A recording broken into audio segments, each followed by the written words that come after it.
Hello दोस्तों, study art song में आपका स्वागत है। आज हमने जो टॉपिक लिया है वो है ग्रंथ एवं रचयिता, यानी किस विद्वान ने कौन से ग्रंथ की रचना की थी। कला की दृष्टि से बड़ा ही महत्वपूर्ण टॉपिक माना जाता है और हमने उन्हीं महत्वपूर्ण रचनाओं को लिया है जो परीक्षा की दृष्टि से बड़ा ही इम्पोर्टेंट है।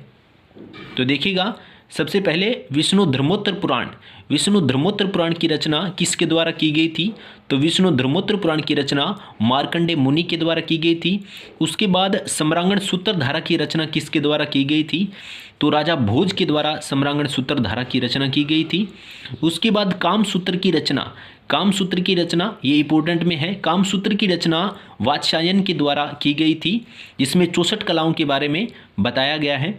उसके बाद में जयमंगला की रचना किसने की थी? तो यशोधर पंडित ने जयमंगला की रचना की थी, जो जयपुर घराने से संबंध रखते थे, यानी राजा महाराजाओं से संबंध रखते थे। ये राजा महाराजाओं के दरबारी पंडित हुआ करते थे। उसके बाद में हमने लिया है चित्रलक्षण की रचना किसके द्वारा की गई थी? तो चित्रलक्षण की रचना नगनजीत, यानी इनका दूसरा नाम था भयजीत, इनके द्वारा की गई थी।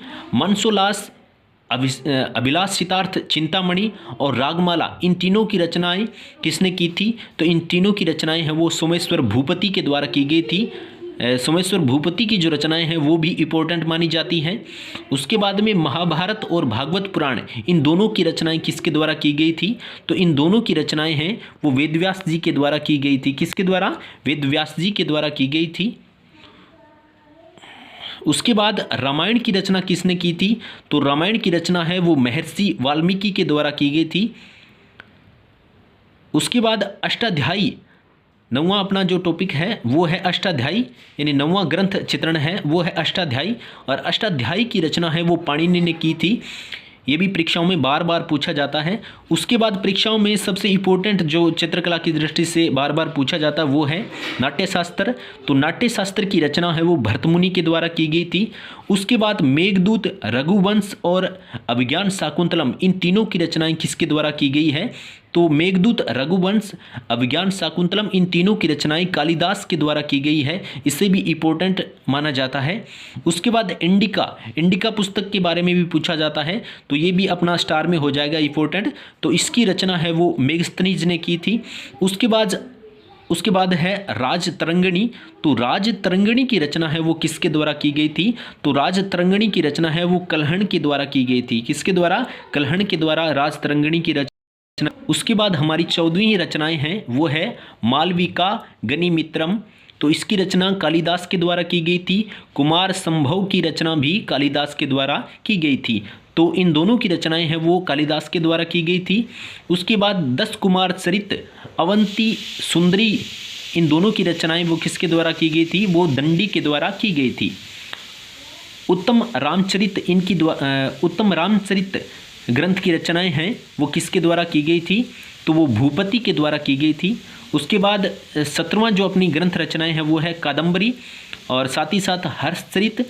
तो इन दोनों की रचनाएं हैं वो बाण भट्ट के द्वारा की गई थी, यानी कादंबरी और हर्षचरित, इन दोनों की रचनाएं बाण भट्ट के द्वारा की गई थी। इसके जो विद्वान हैं वो हैं बाण भट्ट, दोनों के विद्वान बाण भट्ट हो जाएंगे।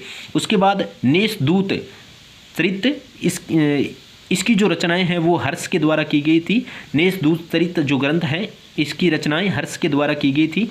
उसके बाद आता है चोर पंचाशिका की रचनाएं विलहण के द्वारा की गई थी। उसके बाद बुद्ध चरित, इसकी रचनाएं हैं वो अशोक घोष के द्वारा की गई थी।